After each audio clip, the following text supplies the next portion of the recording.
Sorry, we were a bit late by a couple of minutes, Guy. I beg your pardon. So, my name's Callum from DX Commander, and I'm not very good at pressing all these buttons. So, if I press this one there, that's the one I meant to press. Okay. So, and I'm just thinking, I didn't have a big a red button on the top right of my screen saying that we're live. I must have pressed the wrong buttons. I'm sorry about that. We're a wee bit late. Okay, that's it.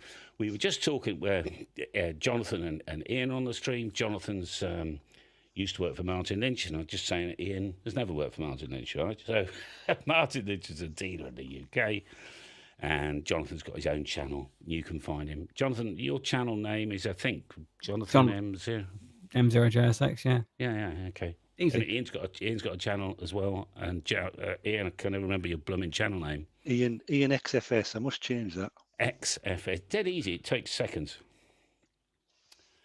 And somebody asked on the premiere, how far can an HT go? And do we call it an HT? And do we call it a walkie-talkie? Right? Now, walkie-talkie is a bit of a kind of a kid's toy name for it. And Jonathan reckoned, if I press this button here, you can see him better. Jonathan reckoned that walkie-talkie is like a PMR 446, which is like the family radio service, I think, in the US. Yeah. Quarter of a watt or something like that. Yeah, fixed antenna, all of that. Yeah. Anyway, somebody often gets apparently 147 miles or something. Go to the top of the mountain and find out. Good experiment to have. Now, unfortunately, Jonathan and Ian weren't watching the end of the premiere because we were talking. But what I missed out very specifically was, and by the way, I'm not here to sell you anything, I promise you. I was genuinely trying to untangle how much ham radio cost. And I've got opinions that I'm going to seek in a minute from Ian and Jonathan. But the one thing we didn't really cover was an HF antenna. I felt I'd done enough. I'll skim over it. And we'll get there. By the way, can someone just give me a signal report on the live chat? Make sure you can see and hear us. We're in 720p. That's all we can get on the free StreamYard. All right. Walkie-talkie, yes, it's a Motorola's copyright term, in which case a handy-talkie was invented by its competitor. So how about that? 59, says Russell. Thank you very much indeed. Guys, can we just talk about our first HF antenna, right? Which we'll come to. I said in the curry shop, I spoke to this man who was going fishing, and I said, can I get into fishing if I really wanted to for under £1,000? And he had a good scratch of his head, and he said, you could probably just about do it, right? Because I often thought that getting into golf or fishing or ham radio, or in Ian's place, astrophotography. Ian, is that a hobby? Oh, yeah, a long time ago as well. But fishing's a current one, so you can ask me anything about sea fishing. Right, okay. I just have a feeling that any decent hobby, the starter price is probably about £1,000. Now, it could be dollars or pounds, right? I don't know. It probably doesn't make much of a difference with the exchange rate. My first antenna then, because I skimmed over that. If you weren't watching, I can press this button and that button and that button. There we are. I skimmed over a mobile rig. I skimmed over, I wanted a different button. That one there. A shack in a box or an HF radio, a mobile radio. But I skimmed right over the antenna business. So is that an opportunity for people to make their first antenna? And I've actually put in my logbook, my video logbook, how to make a fan dipole, right? Because I just think, Ian, have you ever made a fan dipole? Yes. And it didn't last very long. Why? I tried a doublet. I struggled with a doublet. I made an 80-meter dipole, but prior to that, it started off as a fan dipole, and in a lot of my projects, I turned to chopping boards as a spacer. Chopping boards seem to appear a lot in my antenna projects. Got it up, but it was one leg was too close to the roof, and I just couldn't get it to resonate properly. So I went back to the 80-meter. But fan dipole, and clearly DX Commander's a vertical derivative of that. Fan Dipol's a cracking antenna. You have to be able to get it up and down a lot to tune it, though. That's the only thing. But I Right. think once you've cracked it, it's up. Yeah. I Um, made one, an 80/40/20, and my big fat amplifier was comfortable with 15 and 10, as it so happens. And it was very successful. You know, on its resonant frequencies. It was cock on. But I had it, you're right, I had it on a halyard.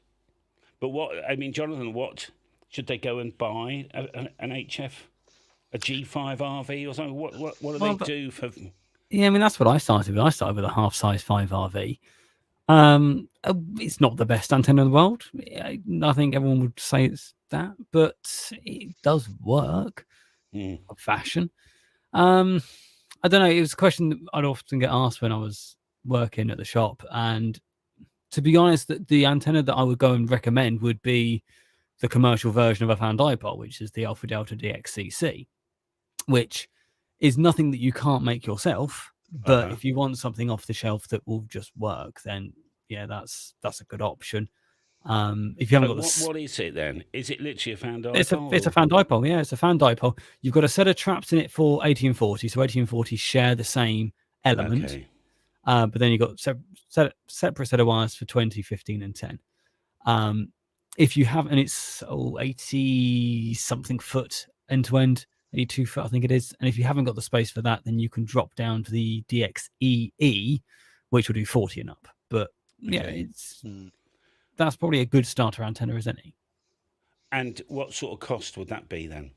Well, they are quite expensive. So when you're probably looking north of 150 quid for the XCC. They're not cheap. They aren't cheap. But that's where, G5 RV, which you can probably, you can buy one commercially for sort of 35 quid. Oh, I know. Or make one if you want to. I think for £35, frankly, just to get, you just passed your test, you've got we'll come to your rig now, but just string something up. I mean, my first G5 RV was, probably just over head height, to be honest. And it just allowed me to faff about, Tell you what I used. My very, very first antenna to get me back on the air that ran alongside the DX Commander was a off-center fed dipole. And it was commercial. I think it cost 50 quid, 40 meters and up. So it was effectively a 40-meter dipole, but 2/3, 1/3. And the beauty of that is, and I've made my own since, a better one. Like a lot of people, I've found it useful to run the the antenna from the ridge on the roof down the garden, and because it's a third above the roof, your coax drops down virtually where your back of your house is. So you haven't got coax in the middle of everywhere down the garden, because I was concerned about neighbours thinking, oh, what the hell's all this? Yeah. And that worked really, really well. Apart from it, the version I had didn't particularly like anything over maybe 150 watts, so I built another one. But as a go-to antenna, I've still got the homemade one, an off-center fed dipole, and that runs alongside my verticals and my full 80-meter dipole as well, and a few other bits and bobs. But they're all my HF antennas are wire based. And mine, yeah. Yeah, I think the other thing that's gained popularity in the last few years is the end-fed half wave. That's a good starter antenna as well, because you can pick up the unun for, if you want build one, you can do so. You need a good toroid. Some will correct me. I think it's T24043. I think toroid. Yeah, something like that. And then a lump of wire. But they work really nicely. Or you can just buy a commercially made 49-to-1 unun for sort of 30-40 quid or so. A half wavelength of wire on the lowest band you want to operate, and you'll get the harmonics as well. What's bizarre is that I've had one tune on the walk bands as well, which the theory says it shouldn't, but it's close enough that the internal tune on the 7300 likes it. And you don't have to be conservative. I'm literally, as we speak, well, not just now, but today, halfway through building a 20-meter 2-element Yagi. It's got coils, so it's shortened. And as you know, Callum, I've built a mini horse 10-meter, which is a short boom folded 3-element Yagi. It's all wires and canes, and they Lovely. probably cost about £10 to £15 to make, really, at the end of the Great day. project. So Great project for kind of your year 2, if you know what I mean. Once yeah, you're yeah, into yeah, it. yeah. But it'd be interesting as people watch this video. It's very simple, and I've gone for 20 meters because it's always open. Because I have no permanent point. mast at home, I just have a Yeah. temporary one. Yeah. It's a bit hit and miss. Do I put 6 up? Do I put 10 up? But 20 is a fairly safe bet. So I'm looking forward to trying this one out. So they're just about to take their ticket. They pass. Everybody's got a budget when they start a new hobby. My audio can come up a bit, Callum. Okay, well, we've got a button to do that. I'll just give you another 5 dB. That might be too loud now. 1, 2.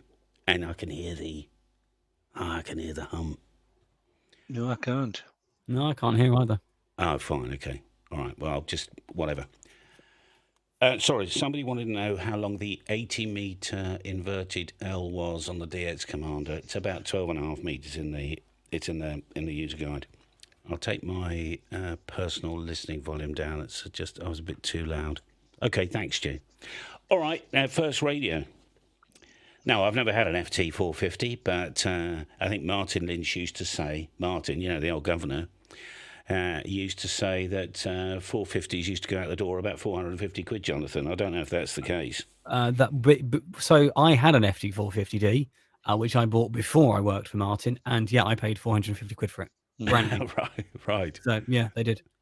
Now that and you and Ian, your hum is still there. I know, Gerhard, don't worry about it. What would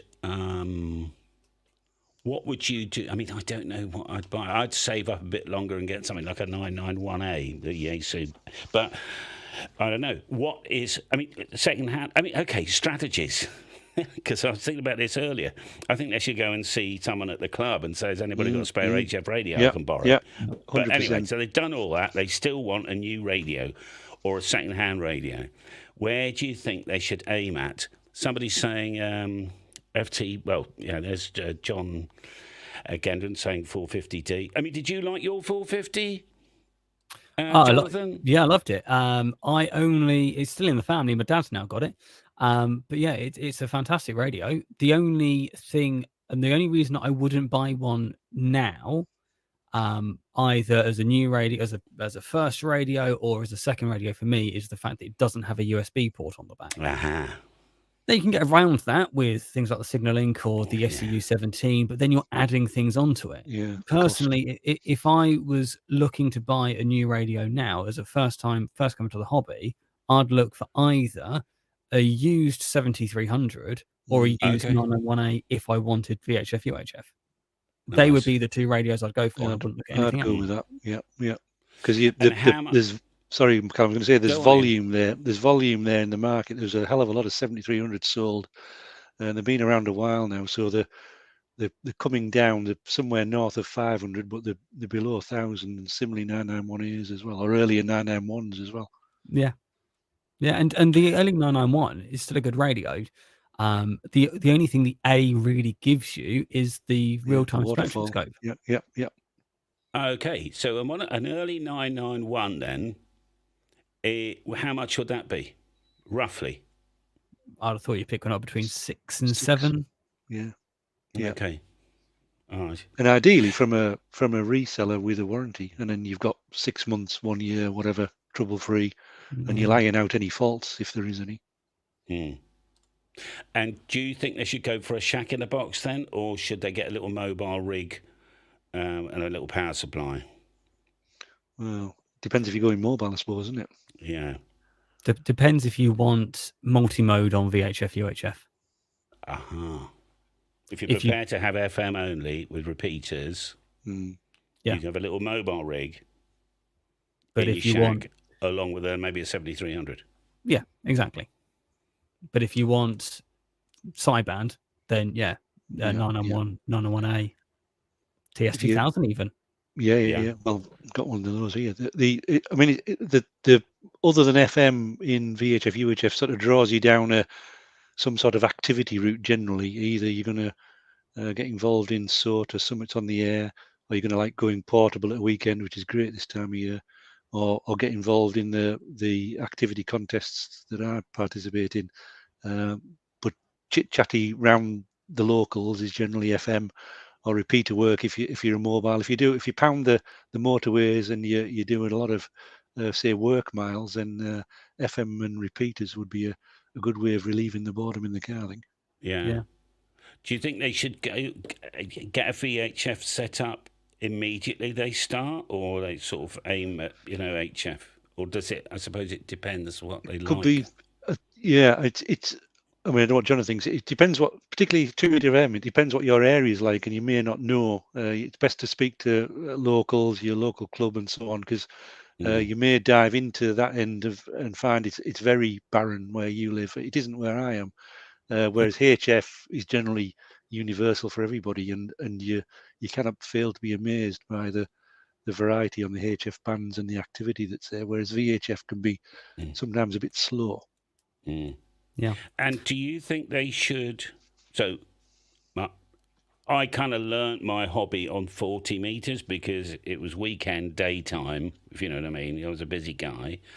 And I could fiddle around and speak to everybody from somebody in Manchester and Brighton, all the way out to maybe a little bit of DX if I was lucky. And I just focused on 40 meters, and then gradually over the years, I expanded that down to 80 and up to 20, more to VHF, 10 meters and that sort of thing. Or should they go everywhere all at once? I think it comes down to the amount of space you've got in your garden. For me, 40 is a pipe dream. I think if you can get on 40, then that's a fantastic band to play around with. But if you can't, then 20 is a good band, and you'll end up with some nice DX. I think if you've got the ability and you've got the space and you've got the capability to have a multi-band antenna, then that's what you should do, because that way you can try and compensate as much as possible for poor propagation. But if you can't, then 40 is a good band to focus on. All right. Now, everybody's going to need a shack power supply. I was looking online. I didn't realise how expensive these blooming power supplies are. They can be. I think you need to decide firstly is if you're just powering your rig or you're going to power the whole shack from it. Because if you're going to do multiple things, if you're going to have 2 or 3 radios and then a few extra accessories that you want to power from it, then you need to equate for that in terms of how much current handling you get. If you're just looking for a power supply to power one radio, then get yourself a 30 amp switch mode power supply of decent quality. The Midel MP30 is a good supply. I've used one of those myself for many years. They work nicely, but they do have a fan. So some people are quite tetchy when it comes to fan noise. Yeah. Same thing. If you really want to go down the linear route, because you've heard that switch mode power supplies can be noisy, then the MP304 or similar.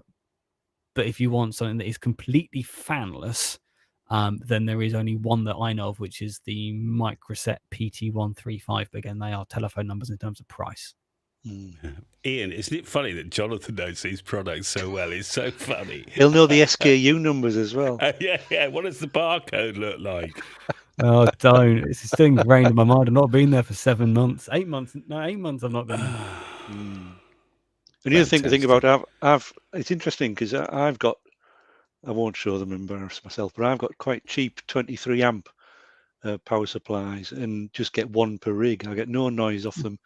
They've got no meters, no lights. There's just an on-off button and it works, and they've worked for years and I'm not bothered.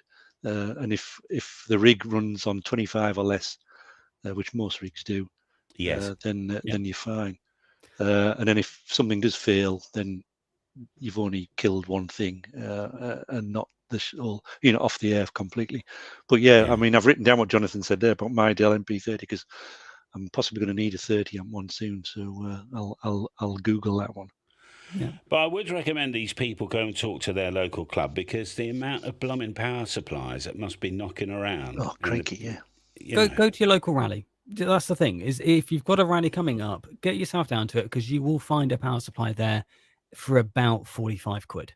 There'll be one there. It might be a bit old. It might have a few knocks, scrapes, stinks, but as long as it puts out 13.8 volts at the quoted current, great. Now, I said if they went down the sort of £50 route, $50, somebody. I mean, I've got a bloody power supply. It's not doing well. I do sometimes use it, but I mean, when I looked on the prices, £150 and stuff for a power supply, I couldn't believe it. Yeah. The ones I use are occasionally on offer, and you can get them sub 60.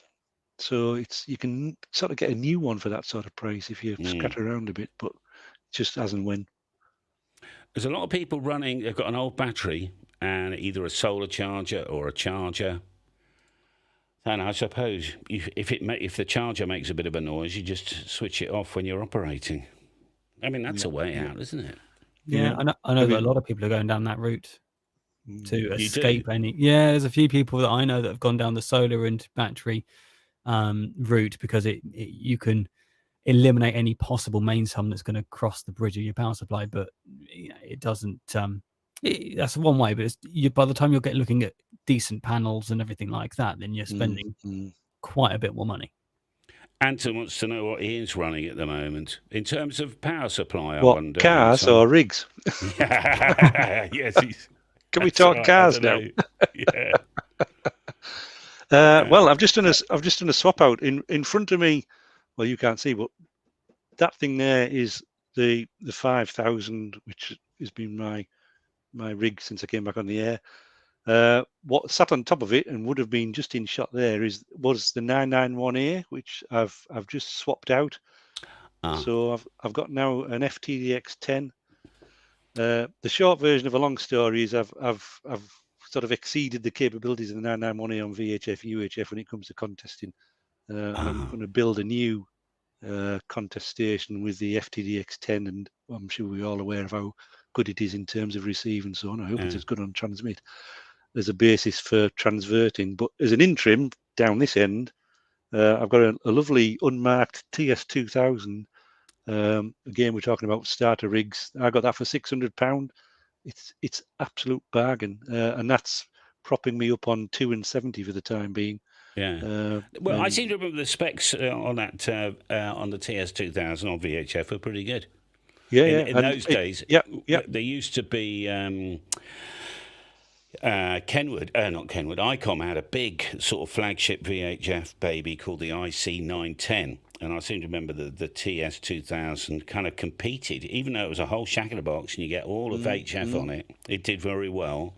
And I've used it on field days on VHF, the TS2000. Well, we ran it, a local ham helped me out in terms of assessing the cleanliness of my 991A. It was producing some sort of unwanted products, shall we say, when driven. And we ran the TS2000 alongside an ICOM 9700. Which is a new VHF UHF rig. Yeah. And the TS2000 wasn't that far behind in terms of cleanliness of signal. And I have to say, I am impressed. If Kenwood sort of got the finger out and did something in terms of new kit, if someone modernised a TS2000, it'd be a nice rig. It would, with a USB port on the back. Yeah. So yeah, a bit of changing. I didn't ever want to build a load of rigs, but a family of rigs. I've got 3 now, and I know that's not a lot in a lot of people's worlds, but I started off with 1. And finally,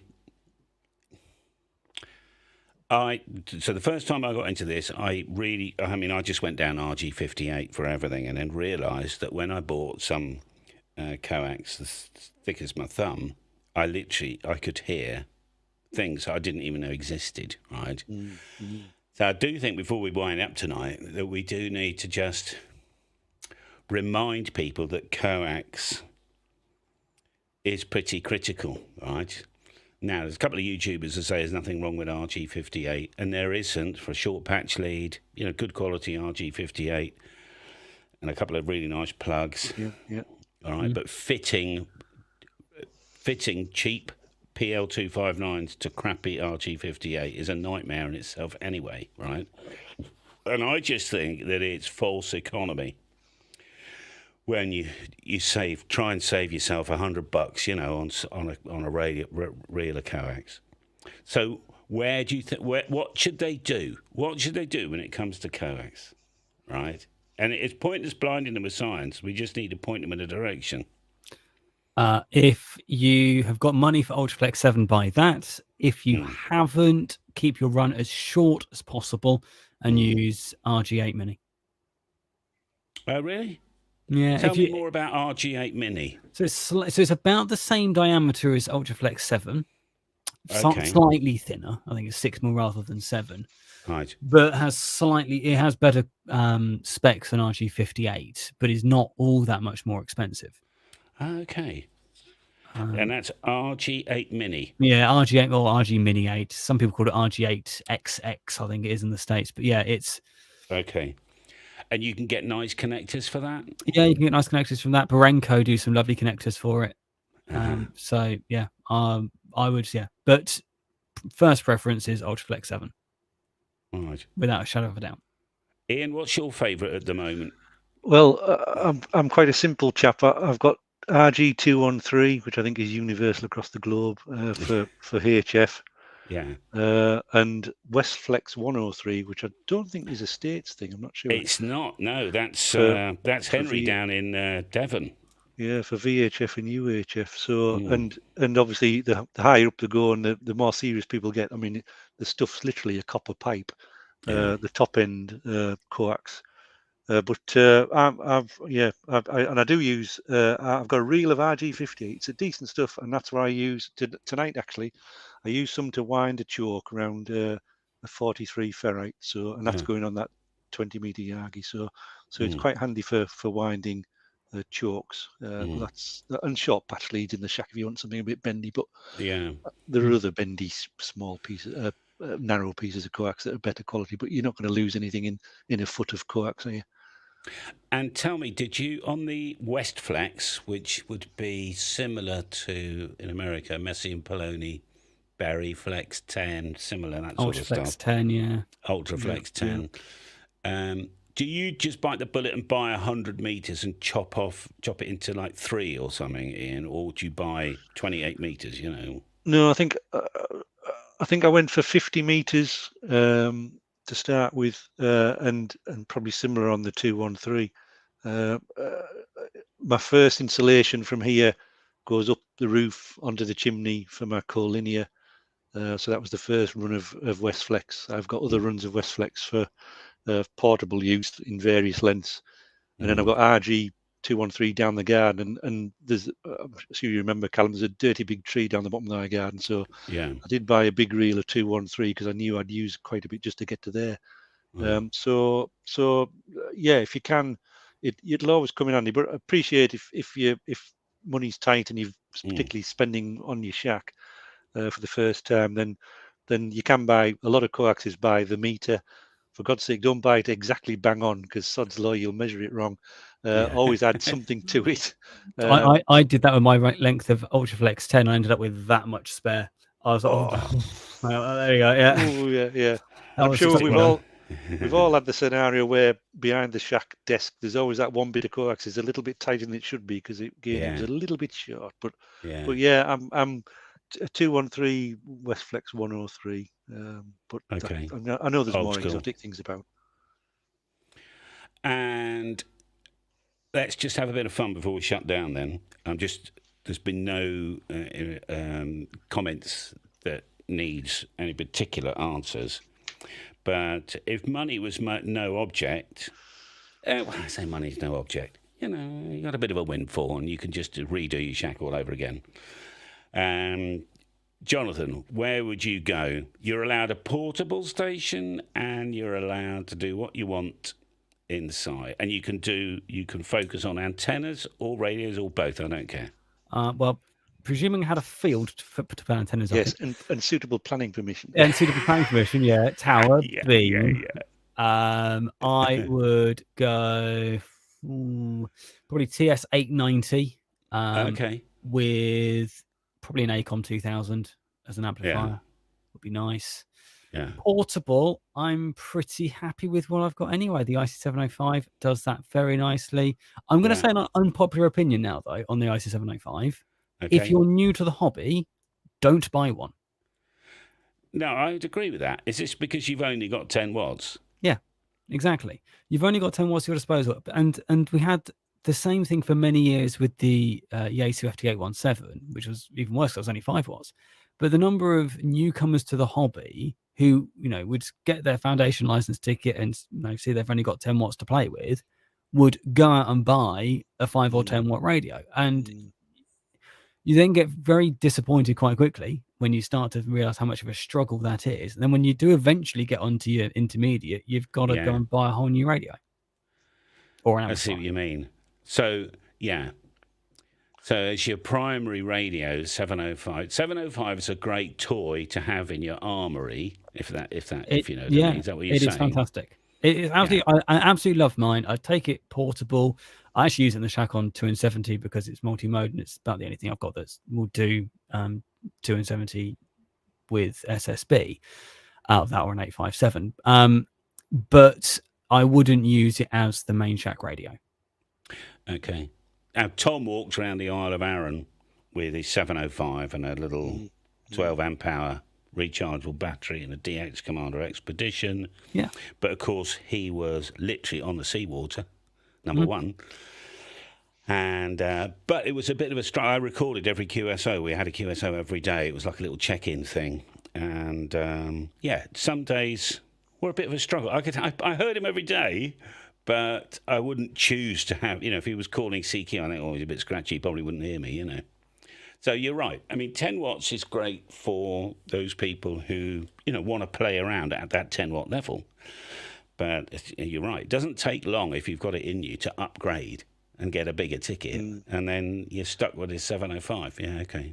And the thing to remember, especially if you're trying to convince the station manager to release some funds for rig purchases, if you look after them, keep the boxes, keep everything pristine, you don't huff and puff smoke or let a cat sleep on the top, they've always got a value when it comes to trading. So your £1,000 rig will still be worth £700 trading, and someone will sell it for £800, but you're only short 300 for your next £1,000 rig. So if you look after your gear, someone else will appreciate that, and you'll be the top end of the retail second-hand price market. So that's something to consider as well. So the 818 and the 817 owners out there, they could sort of at least use that as a jumping point to another rig by selling it and stuff.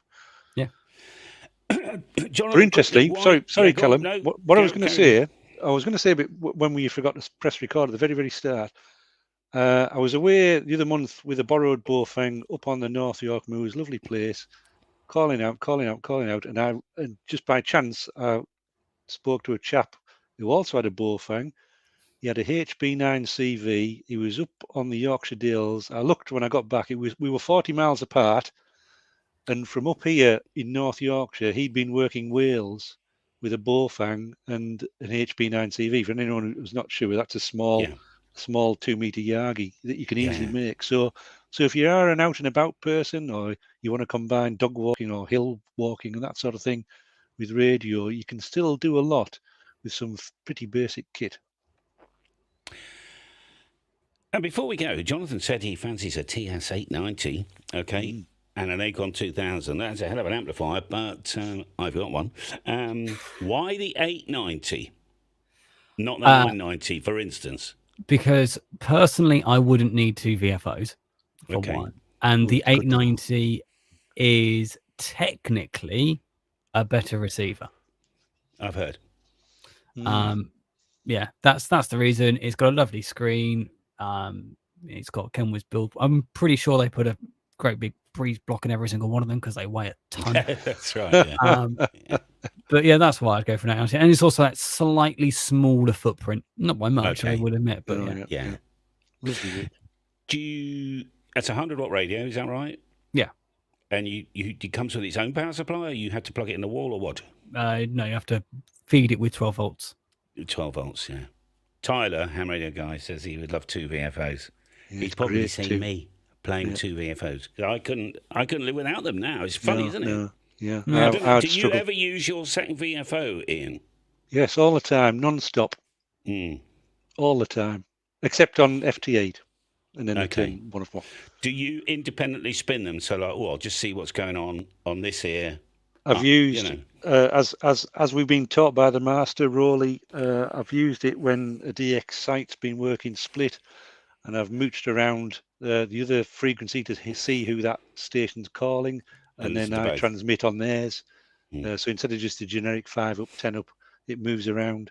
Mm. As we've talked about before, Callum, the difference in propagation. I've got generally a vertical in one ear and a dipole in the other, Mhm. and stuff comes and goes. And Yeah. there's some people who are really scratchy on one, and the clear as day on another. And it just, I would have been spinning the dial and not realizing they're there. And it's interesting. We're talking about what would we do in the ideal shack. It's tempting to say I want a big tower with all the Yagis and a big amplifier. I'm sort of quite happy with my wires and where I don't think I'd like to be in a position where I can just press a button, point a beam, Yeah. key up, and talk to anyone easily.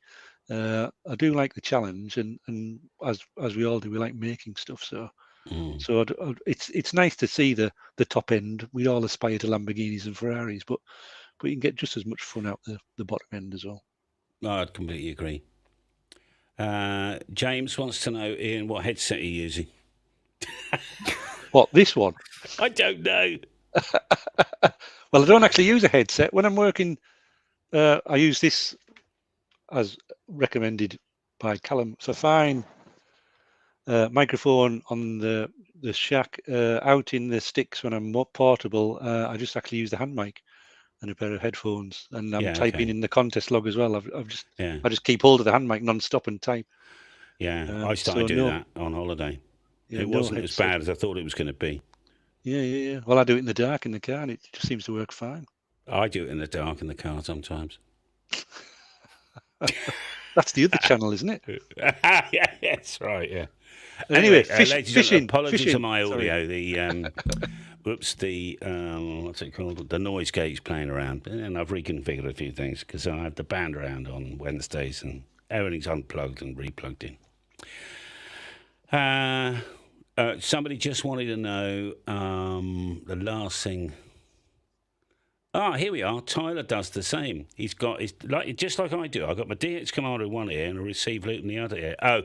It would be a dream.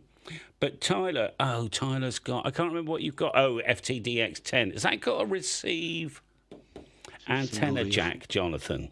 No, it's just the one SO239 on the back of that. Okay. Even if it did, you can't mix it. Yeah. No, I'm two VFOs for me. I couldn't do without. When I went on holiday, no receive jack, says Tyler.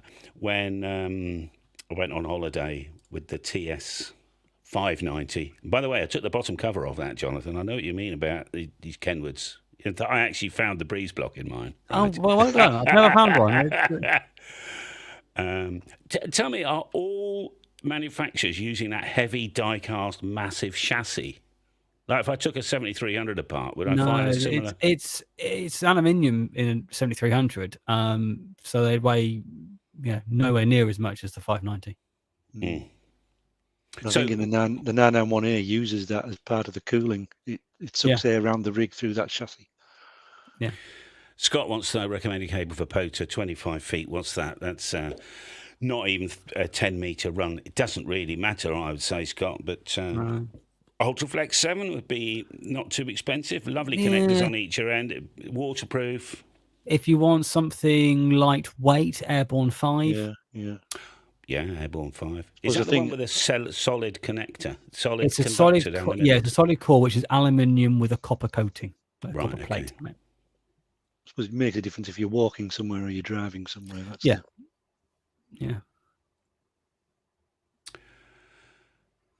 Don does his diversity or semi-stereo diversity with DX Commander on a loop on the ground. First found the loop on the ground from Ian's video. Ian, you famous man. It's still there, my loop. It's doing well.